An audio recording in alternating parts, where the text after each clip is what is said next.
مولا سبھی اور کیا چاہتا ہے، بس مغفرت کی عطا چاہتا۔ خود بھی محنت کر رہا ہے لیکن اس سے حفظ ہو نہیں رہا، اس کو سبق یاد نہیں ہوتا، سبقی یاد نہیں ہوتی، منزل یاد نہیں ہوتی۔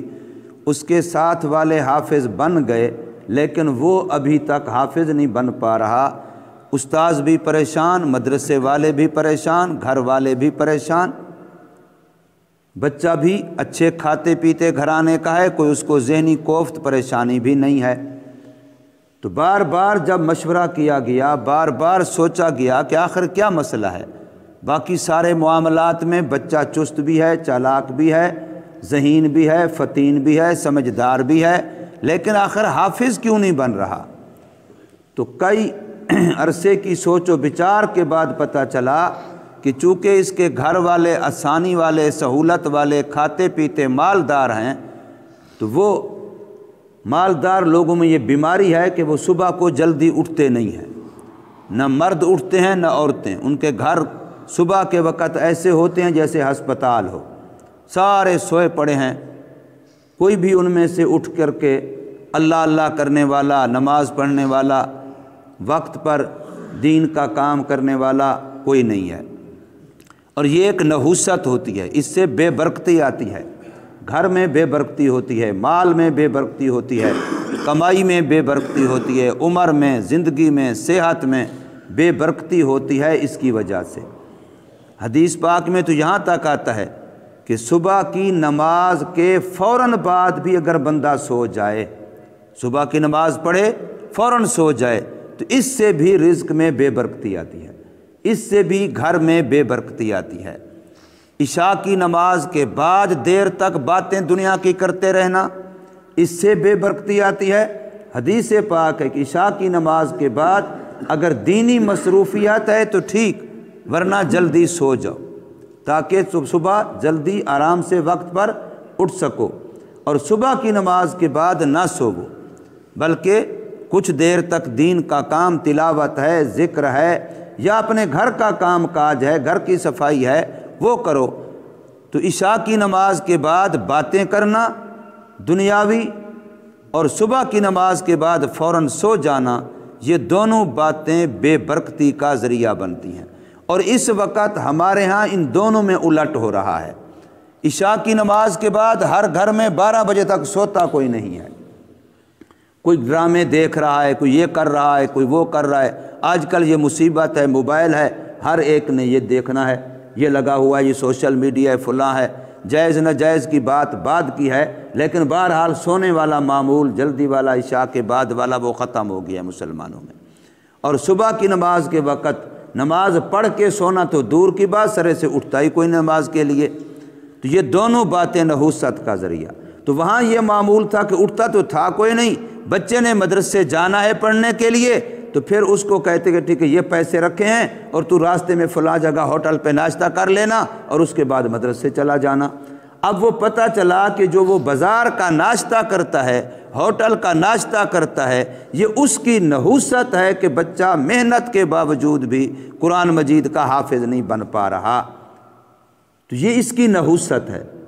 تو اب وہاں جو ہوٹلوں پہ روزی ہوتا ہے، رزق ہوتا ہے، نہ وہ اللہ کی یاد اور ذکر سے تیار کیا جاتا ہے، نہ وہ پاکی پلیدی کا لحاظ رکھ کے تیار کیا جاتا ہے۔ کوئی پاک ہے، کوئی پلید ہے، کس نے غسل کیا، کس نے وضو کیا، کس نے نہیں کیا، کس نے ہاتھ دھوئے، کس نے نہیں دھوئے، گالیاں بھی دے رہے ہیں، وہاں کھانے بھی بنا رہے ہیں، تو وہ ساری نحوست و بے برکتی ہوتی ہے۔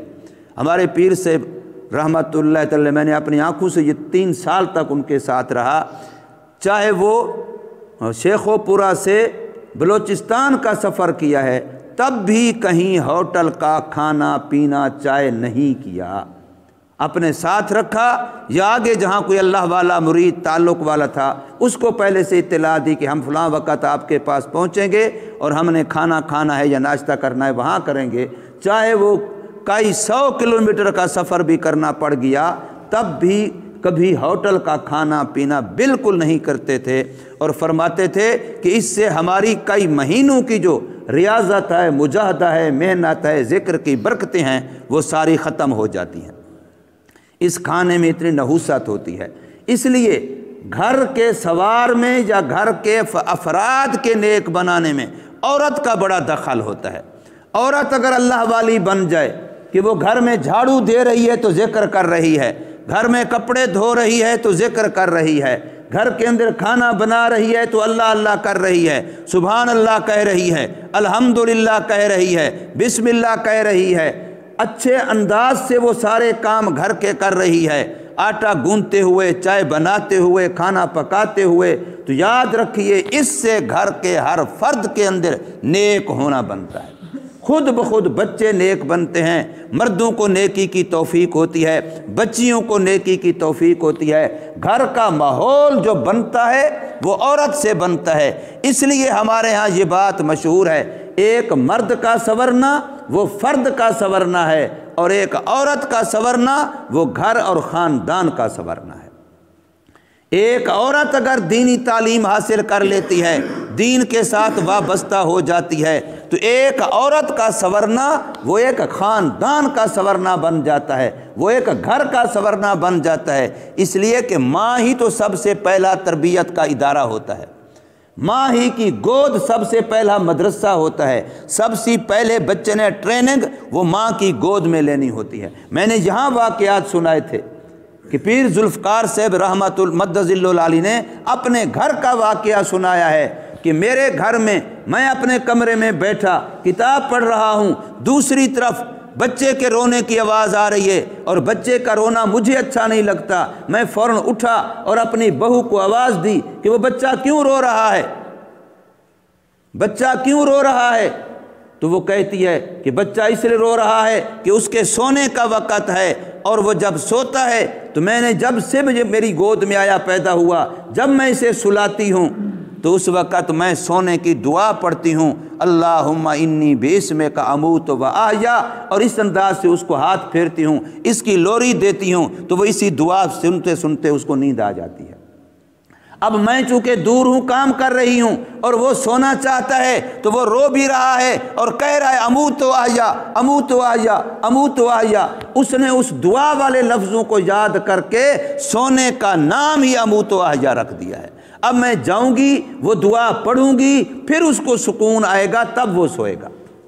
اب اندازہ لگائیے، ہم بڑے اس کا اہتمام نہیں کرتے، ہم بڑے اس حدیث کو نہیں جانتے، بڑے اس دعا کو نہیں یاد کرتے، تو وہاں کا بچہ جو ہے وہ اس دعا کے بغیر سوتا نہیں ہے۔ یہ کس نے ماحول بنایا ہے؟ ایک ماں نے بنایا ہے، ایک عورت نے بنایا ہے۔ اسی طریقے سے حضرت لکھتے ہیں، میں ایک اور دن بیٹھا ہوں کمرے میں، ادھر بچے کے رونے کی آواز آئی، تو پھر میں نے اٹھا اور پھر بہو کو آواز دی کہ کیا بچہ کیوں رو رہا ہے؟ تو وہ کہتی ہے میں دیکھتی ہوں۔ وہ گئی اور بچہ خاموش ہو گیا، تو میں نے پوچھا کیا وجہ تھی، بچہ کیوں رو رہا تھا؟ تو کہتی ہے وہ جو کام والی آتی ہے، میں نے اس کو کہا کہ بچے کو جوتا پہنا دے، وہ جوتا پہنانے لگی۔ اب وہ بائیں پاؤں میں پہلے پہنا رہی تھی، جبکہ جب سے بچہ پیدا ہوا اور میں اس کو جوتا پہناتی ہوں تو دائیں پاؤں میں پہلے پہناتی ہوں اور بائیں پاؤں میں بعد میں پہناتی ہوں۔ اب وہ اس کا الٹ کر رہی تھی، اس کو پہلے وہ الٹے پاؤں میں جوتا پہنا رہی تھی، اب بچہ پہنتا نہیں تھا، وہ رو رہا تھا۔ تو اب ایک بچہ سنت پہ عمل کر رہا ہے، کیوں کر رہا ہے؟ اس کو ماں نے یہ عادت ڈلوائی ہے۔ اس لیے بچہ تو خالی تختی کی طرح ہوتا ہے، اب اس پر جو تم لکھو گے وہی لکھا جائے گا۔ بچے کا دل، بچے کا دماغ، بچہ سارا کا سارا وہ تو سفید کاغذ ہے، جو تم اس پر نقش کرو گے لکھو گے وہی لکھا جائے گا۔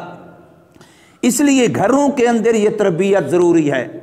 تو اب رزق کا حلال ہونا کتنا ضروری ہے کہ ایک بچہ اپنے پیسے سے روٹی کھاتا ہے لیکن ہوٹل پہ کھاتا ہے، اور وہ بے نمازیوں کی بنی ہوئی ہے، اور وہ ایسے لوگوں کی بنی ہوئی ہے جن کی زبان بھی صاف نہیں ہے، پاک نہیں ہے، جن کی آنکھ بھی پاک نہیں ہے، جن کا وہاں کا بولنا رہنا وہ پاک نہیں ہے، اور ہاتھ پاک پلیدی وضو غسل کا پتہ نہیں، ہوٹل پہ بس کھانے بنائے جا رہے ہیں اور ہم ہیں ان کے پیچھے پڑے ہوئے ہیں، تو ان کی اتنی زیادہ نحوست کہ بچہ محنت کے باوجود، استاذ بھی محنت کر رہا ہے، گھر والے بھی، لیکن پھر بھی بچہ حافظ نہیں بن رہا، تو پتہ یہ چلا، حضرت فرماتے ہیں ہم نے تحقیق جب کی تو پھر ہم نے کہا کہ اگر بچے کو ہمارے پاس پڑھانا ہے تو بچے کی ماں ذکر کرتے ہوئے، قرآن کی تلاوت کرتے ہوئے اس کے لیے ناشتہ بھی بنائے، کھانا بھی بنائے، تب بچے کو ہم پڑھائیں گے، ورنہ بچہ اپنا لے جاؤ۔ تو یہ نحوست ہے، اس لیے اللہ فرما رہے ہیں یا ایھا الناس، اے لوگو، اے انسانو۔ اب یہاں یہ بھی نہیں کہا کہ اے ایمان والو، صرف ایمان والوں کا نہیں، اے انسانو، جو آدم کی اولاد ہو، جو انسان کی اولاد ہو، جو اپنے آپ کو انسان سمجھتے ہو، جانور نہیں سمجھتے ہو، حیوان نہیں سمجھتے ہو۔ حیوان حرام کھاتا ہے، حیوان حلال حرام کا فرق نہیں کرتا، وہ کہتا ہے میں نے پیٹ بھرنا ہے، انسان تو حلال کھاتا ہے۔ ان کو حکم ہے یا ایھا الناس، اے انسانو، کلوا مما فی الارض حلالا طیبا، کھاؤ حلال کھاؤ، پاکیزہ کھاؤ۔ اپنی محنت بھی کرتا ہے، مزدوری بھی کرتا ہے، لیکن اپنی مزدوری، اپنی محنت مزدوری کو، خون پسینے کی کمائی کو حرام کر لیتا ہے، کبھی جھوٹ بات بول کے، کبھی کام میں چوری کر کے، کبھی غیبت کر کے، کبھی دھوکہ دے کے، کبھی اس کے اندر کوئی اور فراڈ کر کے، گاہک کو غلط بیانی کر کے اپنی کمائی کو حرام کر لیتا ہے انسان۔ تو فرمایا یا ایھا الناس، اے انسانو، کلوا مما فی الارض، کھاؤ ان چیزوں میں سے جو زمین میں ہیں، لیکن کون سی؟ حلالا طیبا، حلال بھی ہو پاکیزہ بھی ہو، حلال بھی ہو پاکیزہ بھی ہو، وہ کھاؤ۔ اور ولا تتبعوا خطوات الشیطان، جب حلال کھاؤ گے تو پھر شیطان کا داؤ تم پر نہیں چلے گا۔ جب تمہاری روزی حلال کی ہوگی، تمہاری رگوں میں خون حلال کا دوڑے گا، تمہارے جسم کی پرورش نشو و نما حلال روزی سے ہوگی، تو پھر تمہیں نماز کی بھی توفیق ہوگی، تلاوت کلام اللہ کی بھی توفیق ہوگی، ذکر اللہ کی بھی توفیق ہوگی، نبی پاک صلی اللہ علیہ وسلم کی ذات پر درود پاک پڑھنے کی بھی توفیق ہوگی، صلاۃ و سلام کی بھی توفیق ہوگی، پھر تمہیں نیک اعمال کی توفیق ہوگی جب تمہاری رگوں میں خون حلال کا ہوگا، تمہارے جسم کی پرورش، تمہارے جسم کا پلنا یہ مال حلال سے ہوگا۔ کسب الحلال فریضۃ، حدیث پاک ہے، حلال کمانا فرض ہے، یہ نہیں ہے کہ مال کمانا فرض ہے، مال کمانا فرض نہیں ہے، روزی کمانا فرض نہیں ہے، حلال کمانا فرض ہے۔ روزی حرام کی تو کتا بھی کھاتا ہے، روزی حرام کی جنگل کے درندے بھی کھاتے ہیں۔ تمہارے ہاں، ہمارے ہاں جو محلوں میں جانور ہیں، گائے ہے، بھینس ہے، بکری ہے، کیا وہ کبھی فرق کرتی ہے کہ یہ حلال ہے یہ حرام ہے؟ وہ تو حیوان ہے، وہ جانور ہے۔ اگر ہم انسان بھی ایسے کریں، وہ جی پیٹ بھرنا ہے، حلال آئے تب، حرام آئے تب، وہ جی جسم پہ لباس پہننا ہے، حلال ہو تب، حرام ہو تب، وہ جی مکان بنانا ہے، حلال پیسے بنے تب، حرام پیسے بنے تب، اگر ہم نے بھی فرق نہ کیا تو پھر درندوں میں، جانوروں میں اور ہمارے اندر فرق کیا ہوا؟ اس لیے فرمایا فلا تتبعوا، اور نہ پیروی کرو تم خطوات الشیطان، شیطان کے قدموں کی، شیطان کے طریقے کی، اس سے بچو۔ انہ لکم عدو مبین، بے شک وہ تمہارا کھلم کھلا دشمن ہے۔ قرآن بار بار کہتا ہے آدم و حوا جنت میں اللہ نے بھیجے، اس وقت پہلے بتایا خیال کرنا شیطان سے بچ کے رہنا، یہ تمہاری جنت والی زندگی خراب کرے گا۔ شیطان سے بچ کے رہنا، یہ تمہاری جنت والی زندگی خراب کرے گا، تمہیں جنت سے محروم کرے گا۔ ان کو جنت میں ہوتے ہوئے جنت سے نکلوا دیا، فَأَضَلَّهُمَ الشَّيْطَانُ، ان کو شیطان نے پھسلوایا ہے۔ تو ہم تو جنت سے باہر ہیں، ہمیں پھر دوبارہ وہ جنت میں کیسے جانے دے گا؟ جب ہماری امی، ہمارے ابو حضرت آدم و حوا کو جنت میں ہوتے ہوئے ان کو وہاں سے نکلوا دیا ہے، تو ہم جو باہر ہیں تو ہمیں جنت میں وہ کیسے جانے دے گا؟ اس کی تو پوری کوشش ہے، وہ تو ایڑی چوٹی کا زور لگا رہا ہے کہ انسانوں کو جنت سے محروم کرو۔ یہ تو ہماری ہمت ہے کہ اللہ ہمیں بتلا رہا ہے یہ تمہارا دشمن ہے اور کھلم کھلا دشمن ہے، اس سے بچو۔ اور یاد رکھو اس نے جنت میں جو پہلا وار کیا ہے آدم و حوا پر، تو اس کا پہلا نقصان خدا کا قرآن 3 جگہوں سے زیادہ جگہوں پر بیان کر رہا ہے کہ سب سے پہلے ان کا لباس اترا ہے۔ شیطان کا سب سے پہلا وار یہ ہے کہ ان دونوں کا لباس اترا اور جنت کے درخت کے پتوں سے انہوں نے اپنی شرمگاہ کو چھپایا۔ یہ قرآن مجید ہے۔ شیطان نے ان کو وہی کھلایا جس سے اللہ نے روکا تھا کہ یہ درخت نہ کھانا، اور شیطان نے وہی درخت کھانے پر ان کو بہکایا۔ وہی درخت شجر ممنوع جو ان کے لیے حرام تھا، جو ان کے لیے ناجائز تھا، وہ کھلایا۔ تو جب وہ خوراک حرام کے اندر گئی تو سب سے پہلا نقصان یہ ہوا کہ لباس اتر گیا۔ آج جو لڑکے اور لڑکیاں، مرد اور عورت ننگے ہو گئے ہیں تو اس کی وجہ یہ ہے کہ اندر میں خوراک حرام کی جاتی ہے، تو پھر ننگے ہونے کو عیب نہیں سمجھتے، ننگے ہونے کو عار نہیں سمجھتے۔ وہ جی یہ فیشن آ گیا ہے۔ عورت لباس پہنے گی، شلوار پہنے گی تو ٹخنے ننگے ہیں، وہ جی فیشن ہے۔ لڑکا پہنے گا تو نماز میں بھی بیچارے کے ٹخنے ننگے نہیں ہوتے، اس لیے کہ اس کی شلوار ہی ایسی بنی ہوئی ہے۔ مردوں نے ٹخنے ڈھانپ دیے اور عورتوں نے ٹخنے ننگے کر لیے، اور پھر جب عورت موٹر سائیکل پہ بیٹھے یا کسی اور سواری پہ، پھر کپڑا اور اوپر ہو جاتا ہے، آدھی پنڈلی تک جسم ننگا ہو جاتا ہے۔ اس حال میں تو نماز نہیں ہوتی۔ یاد رکھیے، عورت اگر گھر کے اندر ہو، کمرے کے اندر ہو، کمرہ بند ہو، بتی بند ہو، اور کوئی انسان وہاں نہ ہو، محرم غیر محرم کوئی بھی نہ ہو، اور عورت کی یہ کلائی، بازو، اس کا چوتھا حصہ اگر کھلا ہوا ہے، یہ نماز پڑھے گی، اس کی نماز نہیں ہوتی۔ اس کے سر کے بال جو لٹکے ہوئے ہیں، اس کا چوتھا حصہ اگر کھلا ہوا ہو، اس عورت کی نماز نہیں ہوتی۔ یہ گردن جو عورت کی ہے، مستقل عضو ہے، یہ اگر ننگی ہے، اس کی نماز نہیں ہوتی۔ اس کی پنڈلی اگر چوتھائی حصہ ننگی ہو، اس کی نماز نہیں ہوتی، چہ جائے کہ یہ بند کمرے میں بتی بند کر کے نماز پڑھ رہی ہو۔ اللہ نے عورت کو ایسی شان دی ہے کہ اس کے جسم کو چھپایا ہے، ہر قیمتی چیز چھپائی جاتی ہے۔ کبھی دیکھا ہے گھر میں سونا ویسے پڑا ہو، کتنا چھپا کے رکھتے ہو؟ زیادہ پیسے ہوں تو کتنا چھپا کے رکھتے ہو؟ تو اللہ نے عورت کو قیمتی بنایا، اس لیے اللہ نے اس کو چھپانے کا حکم دیا ہے۔ اللہ تبارک و تعالی ہمیں رزق حلال کے اہتمام کرنے کی توفیق عطا فرمائے۔ الحمدللہ۔